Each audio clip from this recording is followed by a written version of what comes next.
Kathmandu airport पर 300 जवान तैनात कर दिए गए। सेना के हेलीकॉप्टर की मूवमेंट जारी है। प्रदर्शनकारियों ने काठमांडू के 5 स्टार होटल हिल्टन होटल को आग के हवाले कर दिया है। एयरपोर्ट से लगातार सेना के हेलीकॉप्टर उड़ रहे हैं। पीएम ओली को भी सुरक्षित जगह पर पहुंचाया गया है, यह जानकारी सामने आ रही है। पीएम ओली भी एक हेलीकॉप्टर के जरिए अपने 7 मंत्रियों को लेकर थोड़ी देर पहले ही रवाना होते नजर आए हैं। प्रदर्शनकारियों ने 3 मंत्रियों के घर को आग के हवाले कर दिया है। काठमांडू एयरपोर्ट पर 300 जवानों को तैनात कर दिया गया है। तमाम जो फ्लाइट्स हैं उनका परिचालन बंद हो गया है। ये स्थितियां फिलहाल नजर आ रही हैं। मनीष, ऐसे में अब क्या होता हुआ देख रहे हैं? और कई बार, क्योंकि ये चिंता हर किसी के मन में आती है जो भी भारत में रहकर या किसी और देश से नेपाल की इन तस्वीरों को देख रहा है, जब आंदोलन फेसलेस होता है, उसका कोई नेता नहीं होता है, तो अक्सर बड़े बड़े आंदोलन अराजकता की भेंट चढ़ जाते हैं। पूरा देश अराजकता की भेंट चढ़ जाता है। कहीं नेपाल में इस वक्त ये खतरा तो नहीं? देखिए, नेपाल के उस मां और बाप से पूछिए तो उनका तो कहना यही है कि सबसे बड़ी अराजकता तो नेपाल की से उसके सुरक्षा बलों ने किया। सबसे बड़ी अराजकता तो नेपाल की सरकार ने किया कि छोटे छोटे मासूम बच्चों को, जिनकी उम्र थी स्कूल में रहने की, कॉलेज में रहने की, उनके चेहरे पर, उनके सर में, उनके सीने में गोलियां चलाई गई। और आज जो आप देख रहे हैं ये उसी का गुस्सा है। ये अराजकता का गुस्सा नहीं है, ये गुस्सा है कि छोटे छोटे मासूमों पर आपने गोली कैसे चलाई। और इसी वजह से जब लोग इस गुस्से के साथ सड़क पर हो तो फिर किसी भी सरकार का संसद में या सत्ता में बने रहना मुश्किल है। और ऐसी स्थिति में अब प्रधानमंत्री ओली के करीबी, और मैं लगातार कई मंत्रियों से, उनके सलाहकारों से, उनके परिवार के लोगों से बात कर रहा हूं, और वो सब ये कह रहे हैं कि सरकार तो गई, सरकार को तो जानी ही होगी। बस अभी तो सबसे बड़ी मुश्किल की बात यह है कि वो बचेंगे कैसे, क्योंकि हमने देखा पिछले साल क्या हुआ। पिछले साल बांग्लादेश में जब सत्ता गई, उसके बाद प्रधानमंत्री शेख हसीना तो भारत आ गई थी सुरक्षित, लेकिन बहुत से मंत्रियों को निशाना बनाया गया और वो कवायद कई दिनों तक जारी रही थी। तो यह घटनाक्रम नेपाल में ना हो, इसको सुनिश्चित करने के लिए इसका एक शांतिपूर्ण समाधान होना चाहिए। भारत चूंकि एक पड़ोसी मुल्क है, भारत की सरकार ने आधिकारिक तौर पर यह कहा है कि नेपाल में अभी जो गतिविधियां हो रही है उस पर नेपाल, भारत की सरकार पैनी नजर रखे हुए है। लेकिन इसमें कोई दो राय नहीं कि अभी जो काठमांडू की हालत है, इसमें अगले पल क्या होगा यह कहना बेहद मुश्किल है। लेकिन एक बात तो तय है कि अब प्रधानमंत्री ओली की कुर्सी वैसे भी कुछ घंटे की बची है। एक सवाल यह है कि ओली ये सब रीड करने में कैसे चूक गए? क्या अपनी एक जिद की वजह से उन्होंने ऐसी स्थिति पैदा कर दी?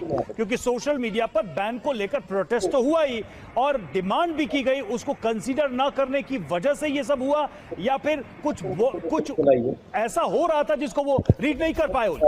देखिए, कई बार ऐसा होता है कि आप सत्ता में बैठे रहते हैं तो सत्ता का नशा ही। मनीष, इस वक्त रोकूंगा आपको। इस बीच एक बड़ी खबर सामने आ रही है। जहां होली की सूचना, वहां पहुंचे प्रदर्शनकारी इस वक्त पीएम ओली को ढूंढ रहे हैं। पीएम ओली की तलाश की जा रही है। उनकी जान पर निश्चित तौर पर खतरा मंडरा रहा है। जहां जहां ओली की सूचना मिल रही है, सोशल मीडिया के जरिए सूचना का आदान प्रदान किया जा रहा है और प्रदर्शनकारी उस लोकेशन पर पहुंचने की कोशिश कर रहे हैं जहां पर नेपाल के मौजूदा पीएम ओली मौजूद हैं। आज शाम तक ओली का इस्तीफा संभव है, मुमकिन है, लेकिन इसके बावजूद भी प्रदर्शनकारियों का जो गुस्सा है वो चरम पर नजर आ रहा है और प्रदर्शनकारी पीएम ओली तक पहुंचने की कोशिश में हैं। सोशल मीडिया पर लगातार सूचना का आदान प्रदान किया जा रहा है और लोकेशन, पीएम ओली इस वक्त आखिर है कहां, उनकी जानकारी लेने की, उनकी लोकेशन हासिल करने की कोशिश की जा रही है। मनीष, ये बहुत बड़ी खबर है और इस तस्वीर को देखकर ऐसा लगता है, इस खबर को देखकर ऐसा लगता है मानो अब नेपाल में पीएम ओली की जान को बड़ा खतरा है। बिल्कुल, देखिए, मौजूदा वक्त में तो न केवल नेपाल के प्रधानमंत्री केपी शर्मा ओली की जान को खतरा है, उनके परिवार और उनके साथ के लोगों के जान को खतरा है, बल्कि दूसरे और मंत्रियों को भी उतना ही खतरा है। और इसीलिए TV9 को जो मिली एक्सक्लूसिव जानकारी है, जिसके मुताबिक नेपाल की आर्मी एक के बाद एक प्रधानमंत्री, दूसरे वरिष्ठ मंत्री और उनके परिवार के सदस्यों को किसी अनजान जगह पर लेकर जा रही है। और इस वक्त प्रदर्शनकारी ये पता करने में जुटे हैं कि वो सिक्योर लोकेशन कहां है, वो अनजान लोकेशन कहां है, ताकि वो उनको टारगेट कर सके। तो जाहिर है कि एक तरफ नेपाल की जनता के मन में बेहद गुस्सा है और वो बहुत स्वाभाविक भी है।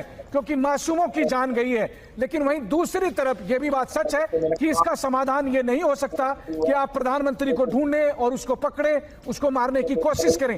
हालांकि नेपाल की आर्मी कोशिश कर रही है कि इस वक्त प्रधानमंत्री, दूसरे वरिष्ठ मंत्री और उनके परिवार के सदस्यों को सुरक्षित रखा जा सके, इसीलिए उन्हें हेलीकॉप्टर से किसी अनजान लोकेशन पर वो लेकर जाकर रख रही है। लेकिन प्रदर्शनकारी, चूंकि ये आंदोलन केवल काठमांडू तक सीमित नहीं है बल्कि नेपाल के अलग अलग शहरों में सीमित है, जहां पर कि उनके अपने पर्सनल हाउसेस हैं, जहां पर उनके अपने ठिकाने हैं, वहां पर भी दबिश दी जा रही है। प्रदर्शनकारी वहां तक पहुंच रहे हैं, तलाश कर रहे हैं एक एक मंत्रियों को, और प्रधानमंत्री ओली उनके टारगेट में है, क्योंकि उन्हें लगता है कि ओली की कुर्सी को बचाने के लिए कल 21 मासूमों की जान ली गई और इसके अलावा सैकड़ों लोग घायल हैं। इसके लिए सिर्फ और सिर्फ प्रधानमंत्री ओली जिम्मेदार है और नेपाल की जनता, प्रदर्शनकारी इस वक्त बेहद गुस्से में प्रधानमंत्री ओली को अभी कहे तो एक एक जगह, एक एक पहाड़, एक एक जंगल, एक एक गली मोहल्ले, सड़क, सब जगह ढूंढ रही है कि ओली कहां है।